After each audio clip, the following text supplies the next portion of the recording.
মানুষের এই জীবনটা আসলে একটা ঘোরের মতো, একটা ঘুমের মতো।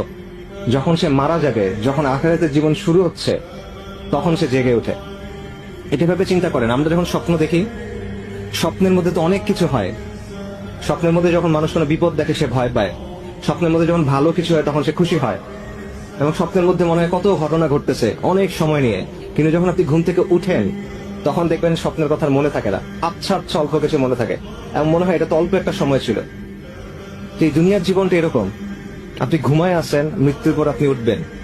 যেটাকে আজকে আমার কাছে সবচেয়ে গুরুত্বপূর্ণ মনে হচ্ছে, কবরের জীবনের সময় মনে হবে যেটা কিছু ছিল না। বিচারের দিবসে বিচার শুরু হওয়ার আগে আপনার কাছে মনে হবে এটা কিছু ছিল না। বিচার শুরু হয় নাই এখনো, জান্নাত জাহান্নামের জীবন এখনো শুরু হয় নাই। জাস্ট ইয়াউমুল কিয়ামাতে বিচার শুরু হওয়ার আগের যে সময়টা, ওই সময়টাতে আপনার কাছে মনে হবে যে দুনিয়ার জীবন এটাতে একটা মুহূর্ত ছিল শুধু। কিন্তু এখন আমরা সবকিছু ভুলে এই জিনিসটা নিয়ে চিন্তা